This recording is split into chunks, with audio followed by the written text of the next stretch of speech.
Assalamualaikum warahmatullahi wabarakatuh. Perkenalkan, nama saya Airina Mesya dari program studi Tadris Bahasa Indonesia kelas 1C. Pada kesempatan video UAS kali ini, saya akan membahas salah satu teori yang sangat terkenal dan banyak digunakan dalam kajian sastra, yaitu pendekatan kritik sastra menurut M.H. Abrams. Pendekatan ini penting karena membantu kita melihat karya sastra dari sudut pandang yang lebih terarah, mulai dari hubungan karya dengan realitas, pembaca, pengarang, hingga karya itu sendiri. Dengan memahami pendekatan-pendekatan ini, kita bisa menganalisis karya sastra secara lebih sistematis dan mendalam. Sebelum membahas pendekatannya, kita perlu mengenal tokoh di balik gagasan ini. Meyer Howard Abrams atau M.H. Abrams adalah seorang kritikus sastra asal Amerika yang sangat berpengaruh. Karya terkenalnya adalah buku yang berjudul The Mirror and the Lamp, terbit pada tahun 1953. Dalam bukunya, Abrams menjelaskan bahwa kritik sastra selalu terdapat 4 komponen utama, yaitu yang pertama, karya sastra itu sendiri, yang kedua, pengarang, yang ketiga, pembaca, dan yang keempat, realitas atau dunia nyata. Menurut Abrams, setiap pendekatan atau kritik sastra pasti berorientasi pada salah satu dari 4 komponen tersebut. Disinilah lahir 4 orientasi kritik sastra, yaitu ada mimetik, pragmatik, ekspresif, dan objektif. Model inilah yang kemudian menjadi dasar bagi banyak studi sastra hingga sekarang. Selanjutnya saya akan menjelaskan 4 pendekatan M.H. Abrams. Yang pertama ada pendekatan mimetik. Apa sih pendekatan mimetik itu? Pendekatan mimetik berasal dari kata mimesis yang berarti meniru.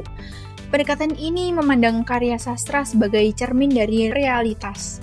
Artinya, karya sastra dinilai berdasarkan keberhasilannya menggambarkan dunia nyata, apakah sesuai realitas sosial, budaya, psikologis, atau fenomena yang ada. Misalnya, saat kita membaca novel Burung-Burung Manyar karya Y.B. Mangunwijaya yang menggambarkan kondisi masyarakat Indonesia semasa Perang Kemerdekaan.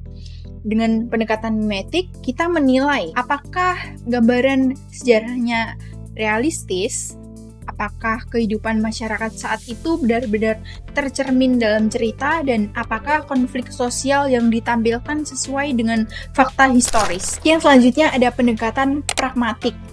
Berbeda dengan mimetik, pendekatan pragmatik berfokus pada pengaruh karya terhadap pembaca. Pendekatan ini bertanya, apakah karya ini efektif memberikan pesan moral? Dan apakah pembaca mendapatkan perubahan emosi atau pemahaman baru setelah membaca?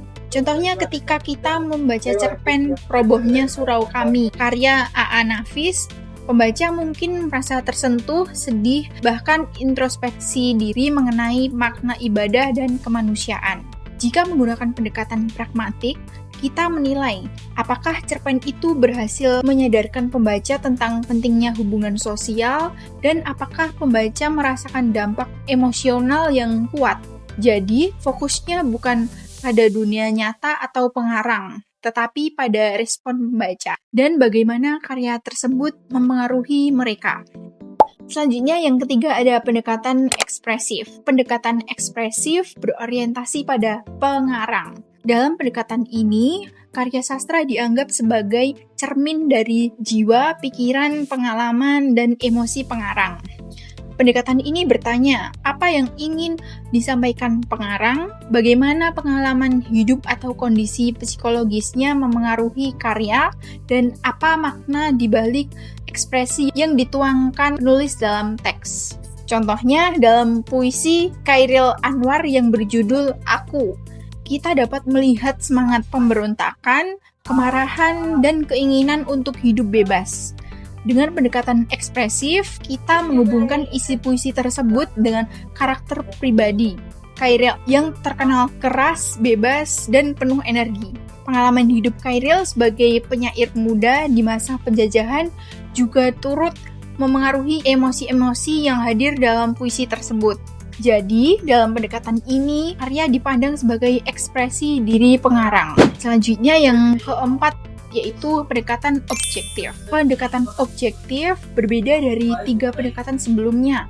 Pendekatan ini benar-benar hanya fokus pada karya itu sendiri, tanpa melibatkan pengarang, pembaca, maupun realitas. Pendekatan ini menganalisis alur, tokoh dan pengenokohan, sudut pandang, gaya bahasa, simbol dan majas, tema, dan struktur naratif. Pendekatan ini menganggap bahwa makna sudah terkandung dalam teks, sehingga karya dapat dipahami sebagai objek yang berdiri sendiri. Contohnya, jika kita menganalisis novel yang berjudul Sang Pemimpi dengan pendekatan objektif, kita akan membahas bagaimana alurnya tersusun, maju, campuran, atau sorot balik. Bagaimana sifat tokoh Ikal dan Arai dibangun, penggunaan metafora dan simbol seperti mimpi sebagai cita-cita, dan bagaimana tema persahabatan dan perjuangan dihadirkan dalam teks. Kita tidak membahas latar belakang Andrea Hirata sebagai penulis, atau reaksi pembaca terhadap cerita hanya dengan teksnya saja. Dari penjelasan tadi, dapat kita simpulkan bahwa M.H. Abrams memberikan kerangka berpikir yang sangat jelas, praktis, dan mudah digunakan dalam kajian sastra. Keempat pendekatan ini, yaitu tematik, pragmatik, ekspresif, dan objektif, membantu kita melihat karya sastra dari sudut pandang yang berbeda-beda. Sekian video tugas pas dari saya, semoga bermanfaat. Terima kasih sudah menonton. Wassalamualaikum warahmatullahi wabarakatuh.